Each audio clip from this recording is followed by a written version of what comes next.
Hi everyone and welcome back to my channel. If you're new here, my name is Carla and I make videos about how I show up for myself in hopes of inspiring you to do the same. And by doing so, I transformed my entire life, overhauled my mental health, changed careers and lost half my body weight, actually over half my body weight. And in today's video, I am going to be talking to you about a couple of things that I've learned in maintenance that will make maintenance a little bit easier. I will leave a video linked up here if you would like to check out how I lost weight and all that kind of good stuff. But in today's video, as I said, I'm going to be talking specifically about maintenance. And I have been in maintenance now for the guts of 2 years. The odds are stacked against us when it comes to maintenance. And I do believe that is because of the way that the majority of people lose weight. It's to do with white knuckling it through weight loss and not addressing the biggest issue, which is to do with the way we see ourselves and the way we talk to ourselves and our mental health. And addressing those issues helped me to have a successful weight loss and in turn have successful weight maintenance. And these are a couple of things that I've learned that I think are important as we go into maintenance, because it can be seen as this big hill we have to climb. And when you say to people typically that you're going to lose weight or you've lost weight, the retort will often be, good luck keeping it off, very negative towards maintenance. And I do understand that's because of the odds, because people don't know how to lose weight. And I would recommend therapy and the Body Sims program. They are the two main components in my weight loss soup or recipe. So these are 5 things that I wish I knew before I started maintenance that might have helped me at the start to make that journey just a little bit easier. Number 1 is to find a new challenge. Weight loss is a challenge that, if you're anything like me, you have been wanting to lose weight for the majority of your life or for a considerable amount of time. I have wanted to lose weight since as far back as I can remember, since I was a very, very young child. There are people who maybe want to lose weight since they've had children, or they want to lose weight only for, the last couple of years. Maybe it's through menopause. Maybe it's just, you had a physical disability, maybe you've injured yourself and you're not as active as you used to be. Whatever the reason is that you want to lose weight, that is a challenge that you have created for yourself. The challenge is to lose weight. And when we achieve that, especially for those of us who are lifers in wanting to lose weight, all of a sudden that challenge is gone.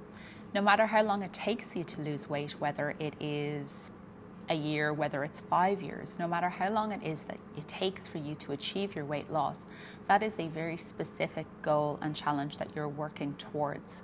You have an idea set in your mind. When you achieve that, then now what? You need to create a new challenge for yourself in order to keep you on a motivational track. Don't necessarily just mean, a challenge in getting a new job or something like that. That might work, but I think something that is aligned with a health goal will help you. The first time I got to goal weight, I only had 4 weeks before I got pregnant. So I was still basking in the motivation of, reaching my goal weight and the feeling and the endorphins of it. Once I lost my baby weight, had my child and lost my baby weight, I then had kind of this open, like, what do I do now thing? Where do I go from here? And that is something that's really challenging. So I wanted to do something physical. The first challenge that I set myself was to do the Couch to 5K challenge, which is a running to basically take you from a non-runner to a runner so that you can run 5 kilometers without stopping. Now, I had done this while I was pregnant and I think I got to the second last run, but my blood pressure was so low that I just couldn't continue to run. I did then try it afterwards as a new challenge to myself.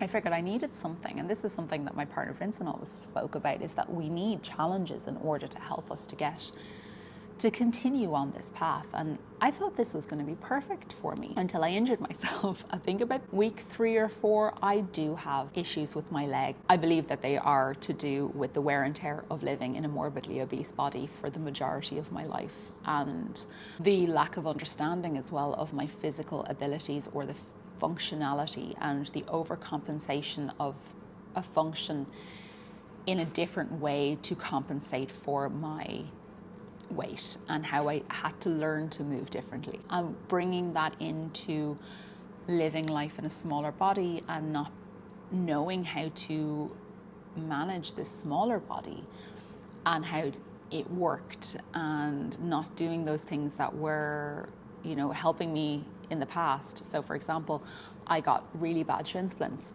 when I was running. I injured myself with shin splints. I was in a lot of pain and I wasn't able to walk or run. So I just kind of fell off the running track literally and didn't continue on with it. So I needed to find something else. And it's something that I had always wanted to do. And it was really breaking me out of my comfort zone. And I think that this is a key part as well, is breaking out of your comfort zone with this. If you have achieved weight loss, I'm going to hypothesize, I would take a big bet on the fact that getting out of your comfort zone was a key contributing factor to your weight loss, and to be able to push yourself outside that comfort zone. We're looking for another challenge that's going to help us to get outside our comfort zone and get our growth in. And for me, I have ended up dancing. Dancing has been one of the greatest joys and challenges in my life over the last year. I'm doing it just over a year now. The biggest push was outside my comfort zone was to walk in the door in the first place, to stop the negative self-talk that I wouldn't be able to do this, that I'm not physically fit enough, that I wouldn't be able to walk in heels, that I won't be as good as the other girls, that my loose skin will stop me from doing it. And I had to overcome all of these challenges and these outside of my comfort zone push.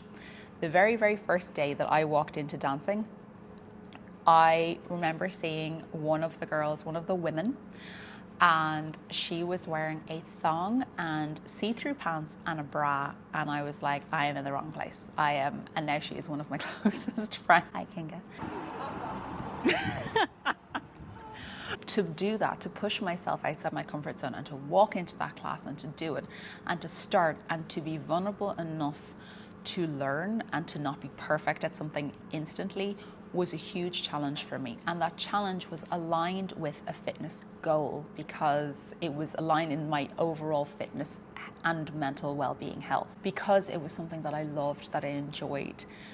For other people, I know people like Greg Ward. If you are a body slimmer, you probably follow Greg on Instagram. I know that he is training for the marathon. I know that other people go to the gym and they want to build muscle, but having a specific type of goal. So my goal with dancing is to move into the intermediate advanced class, to ensure that I have all of the foundational techniques. And yes, there are a lot of technique with dancing. I see the one person who said there's no technique with dancing. I challenge you to take a heels dance class and see how much technique there is, believe me. But that is the first thing that I wish I knew, that I needed a challenge, and that the challenge had to be aligned within my goals and it had to push me outside my comfort zone. Number 2 is something that I wish I knew before starting maintenance, is that you should not, and I really despise using the word should, but I would recommend not eating sugar as your first meal, or to break any kind of fast, as in breakfast, or if you're an intermittent faster. And do not eat sugar when you're hungry. I was still losing weight when I reached my goal weight, and I kind of thought like, oh, I can eat a bit more sugar, or whatever. I don't need to be as conscious of it.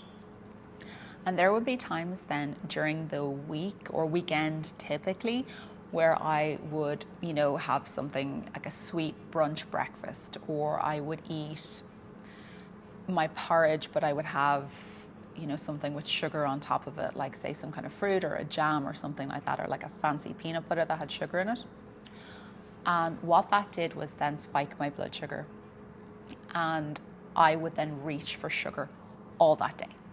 I would basically making life so much harder on me by consuming sugar as my first meal of the day, or the first thing when I was hungry. And my recommendation then is to treat sugar as a treat, not as a staple in your diet, because it will spike that blood sugar. It will make you need to compensate for that crash, and it will make you need to want to eat more and to look for some other foods and to crave sugar more. If you want to include sugar in your diet, by all means do. My recommendation, and something that I learned the hard way, I basically made life so much more difficult on myself, was just have it after.